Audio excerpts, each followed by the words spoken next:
200 deaths every single day in the U.S. It's a staggering number, almost impossible to wrap your head around, and that's the reality of fentanyl right now. It's a crisis that's touching every corner of the country. It really is. You've been doing some deep research on this, so I'm hoping we can unpack it a bit here. What's the story behind these numbers? Well, the sheer scale of this crisis, it's unlike anything we've seen before. And the numbers tell a really grim story. In 2022 alone, we're talking over 73,000 deaths attributed to fentanyl. 73,000.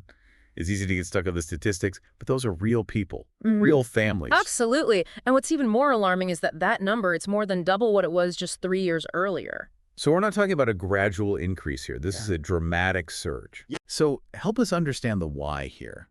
What makes fentanyl so much more dangerous than, say, heroin? It really comes down to potency. Fentanyl is incredibly strong. We're talking up to 50 times stronger than heroin. Even the tiniest amount can be lethal. Wow. Okay, so when we talk about an overdose, we're talking about a really, really small amount. Exactly.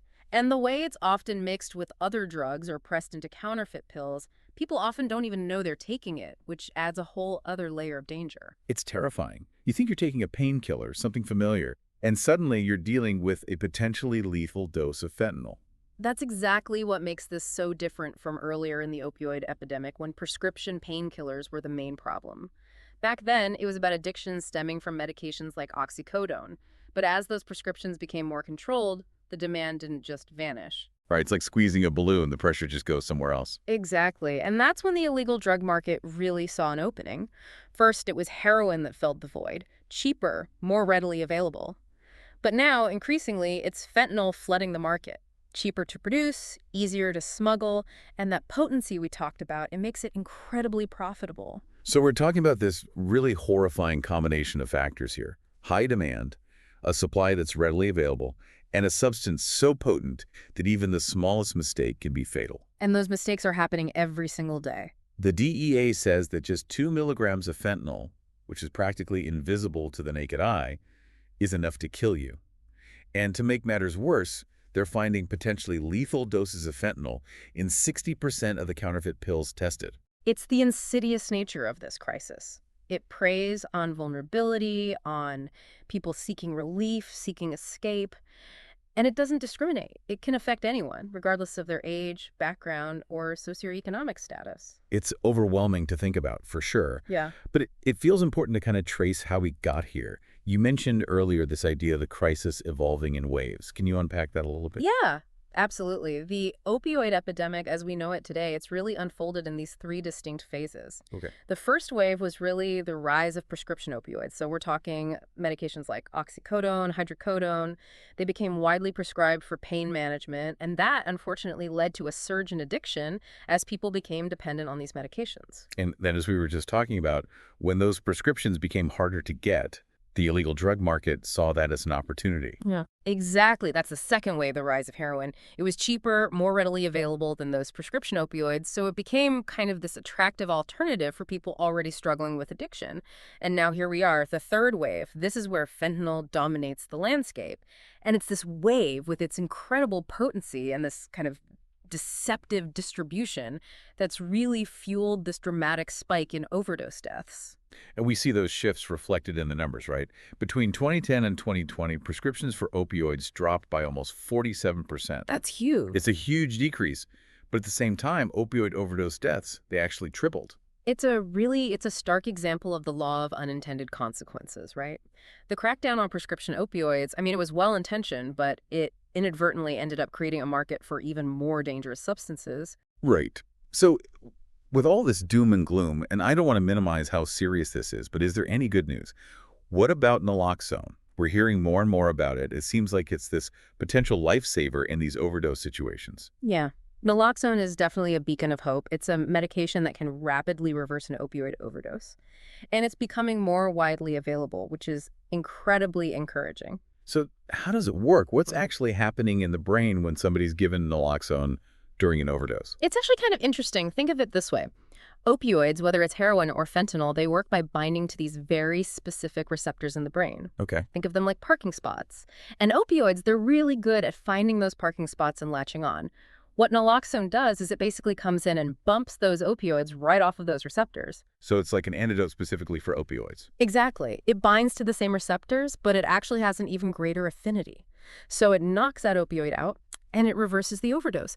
And what's really remarkable is how quickly it can work, often within minutes. That's incredible. So are we actually seeing that translate into lives saved? Yeah. This increased availability? It's really hard to put an exact number on how many lives naloxone has saved, but the CDC estimates that bystanders are actually present in almost half of all overdose deaths.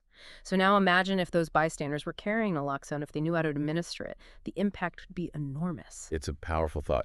So wider access, coupled with education, coupled with training, but even with this potential lifesaver becoming more readily available, this crisis, it's not impacting everyone equally, right?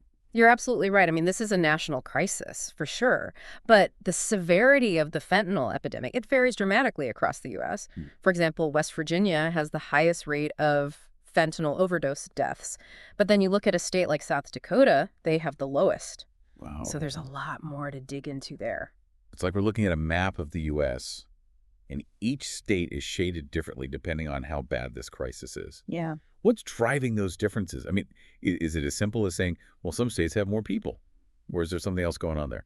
Oh, it's definitely much more complicated than just population size. There are so many factors at play, like socioeconomic conditions, access to healthcare, even just cultural attitudes towards drug use and addiction in different parts of the country.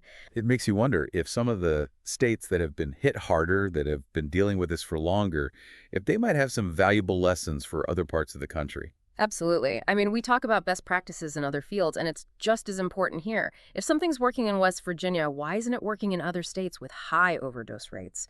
Sharing those strategies, even if they're small scale, it's so important. And this might seem obvious, but states with more people are going to have a higher overall number of deaths from fentanyl. But does that sometimes make it harder to see where the problem is the worst? It absolutely can. We can get caught up in the raw numbers, but to really understand how bad it is, we need to look at the rates. So that's deaths per capita. It gives us a more accurate comparison between states, and that's how we can start to direct resources where they're most needed. This has been eye-opening, to say the least. We talked about how this crisis started, the unique dangers of fentanyl, what makes it so different, and then there's naloxone and this really stark reality of how different it looks depending on where you are in the U.S. It's a complex issue, no doubt, but I think knowledge is power. When we understand the problem, we can start creating effective solutions, right? Exactly. So as we wrap up here, if there's one thing I want you to take away from this, it's that this is a crisis that affects all of us. But it's not hopeless. There are things we can do, even small things, that can make a difference. We talked about carrying naloxone, supporting harm reduction efforts, and just so we're all clear, harm reduction means meeting people where they're at, reducing the negative consequences of drug use, things like needle exchange programs or safe consumption sites. Those are all part of the solution. It really is about changing how we think about this, moving away from judgment and toward compassion, from isolation towards community. Because ultimately, it's about saving lives. It's about recognizing that behind every one of these numbers, there's a human story. There's a family that's hurting, a community that's forever changed. And that's why we can't stay silent. We have to keep talking about this, keep learning, and keep pushing for solutions. This problem didn't happen overnight, so it's not going to be solved overnight. But by talking about it, by having these hard conversations, we can start to chip away at the stigma. That's a future we all have to work towards.